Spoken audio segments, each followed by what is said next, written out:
Greetings everyone. நம்ம daily prelims point of வியூல 5 questions பார்க்கிறோம். இன்னைக்கு என்ன questions இருக்கு அப்படிங்கறத பார்ப்போம். First question, match the following regarding Mudra scheme.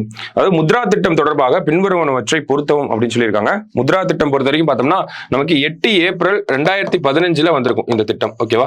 So Mudra அப்படின்னு பார்த்தோம்னா நமக்கு என்கிட்ட பிசினஸ் ஸ்டார்ட் பண்றதுக்கு ஒரு ஐடியா இருக்கு. ஆனா லோன் அந்த அமௌண்ட் இல்லாத பட்சத்துல நான் போய் முத்ரா திட்டத்துக்கு கீழே லோன் வாங்கிக்க முடியும். அந்த லோன் அப்படிங்கிறது 3 பேருக்கு கீழே கொடுக்குறாங்க. சிஷு, கிஷோர், தருண் அப்படின்னு சொல்லி 3 பேர் இருக்கு. ஸோ சிஷு அப்படிங்கிறது கீழே 50,000 வரைக்கும் லோன் கொடுக்குறாங்க.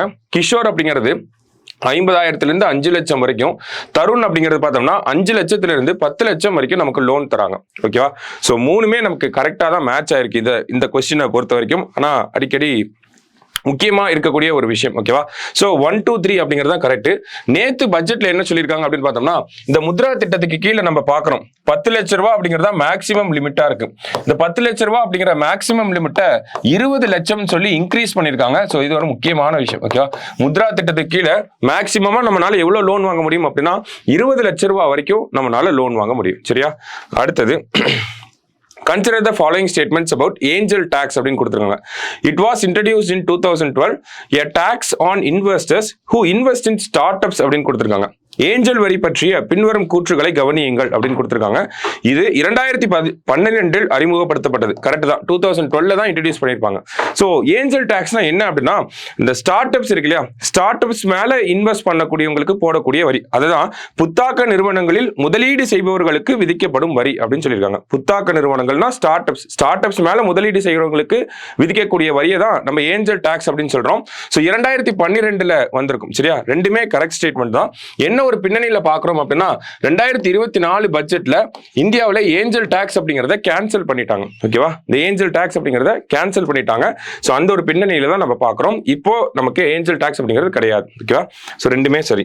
அடுத்தது, Vishnupad temple and Mahabodhi temple are located in which ஸ்டேட்னு கேட்டிருக்காங்க. விஷ்ணுபாத் கோவில் மற்றும் மகாபோதி கோவில் எந்த மாநிலத்தில் அமைந்துள்ளது அப்படின்னு கேட்டிருக்காங்க. சோ எந்த மாநிலத்தில் இருக்கு அப்படின்னு பார்த்தோம்னா பீகார்ல தான் இருக்கு. ஓகேங்களா? இந்த பூத்கயா அந்த ரீஜன்ல இருக்கக்கூடிய ஒரு 2 கோயில்கள் தான். சோ டூரிசம் காரணத்துக்காக, டூரிசம் டெவலப் பண்றதுக்காக இந்த 2 கோயிலையும் வந்து நாங்க டெவலப் பண்ண போறோம் அப்படின்னு சொல்லி பட்ஜெட்ல நம்ம நிதியமைச்சர் அவர்கள் சொல்லியிருக்காங்க. சரியா? சோ விஷ்ணுபாத் அண்ட் மகாபோதி அப்படின்னா பீகார்ல இருக்கு. அடுத்தது, what is the pension scheme announced in budget 2024-25 for children under 18 years of age அப்படின்னு கேட்டிருக்காங்க. 2024-25 பட்ஜெட்டில் 18 வயது உட்பட்டவர்களுக்கு அறிவிக்கப்பட்ட ஓய்வூதிய திட்டம் என்ன அப்படின்னு பார்த்தோம்னா நேத்து நம்ம நிதியமைச்சர் வாத்சல்யா அப்படிங்கிற இந்த திட்டத்தை கொண்டு வந்திருக்காங்க.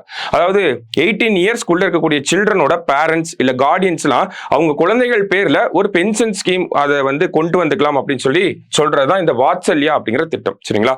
கடைசியா பார்த்தோம்னா who is the youngest participant from India in Paris Olympics அப்படின்னு கேட்டிருக்காங்க. பாரிஸ் ஒலிம்பிக்கில் இந்தியாவிலிருந்து கலந்து கொள்ளும் இளைய வீரர் யார் அப்படின்னு பார்த்தோம்னா 14 வயதே ஆயிருக்கக்கூடிய தீநிதி தேசிங் அப்படிங்கிற இவங்க தான். ஓகேங்களா? ஸோ என்ன விளையாட்டு அப்படின்னு பார்த்தோம்னா ஸ்விம்மிங்ல இவங்க பார்ட்டிசிபேட் பண்ண போறாங்க. ஸோ இந்த பாரிஸ் ஒலிம்பிக்ஸ்ல இந்தியாவோட யங்கஸ்ட் பிளேயர்னா தீநிதி தேசிங் அப்படிங்கிற இவங்க. இதே ஓல்டஸ்ட் பிளேயர் யார் அப்படின்னு பார்த்தோம்னா ரோஹன் போபண்ணா அவர்கள், டென்னிஸ் வீரர் நமக்கு தெரியும். ஓகேங்களா? ரோஹன் போபண்ணா அவர் தான் ஓல்டஸ்ட். யங்கஸ்ட்னு கேட்டாங்கன்னா தீநிதி தேசிங் நீச்சல் அப்படிங்கிற அந்த போட்டி ஸ்விம்மிங் அப்படிங்கிற காம்படிஷன்ல கலந்துக்க போறாங்க. சரியா? ஸோ நம்ம பிரிலிம்ஸ் பாயிண்ட் ஆஃப் வியூல ஒரு 5 கொஸ்டின் பார்த்துருக்கோம். நாளைக்கு 5 கொஸ்டின்ல மீட் பண்ணலாம். தேங்க்யூ.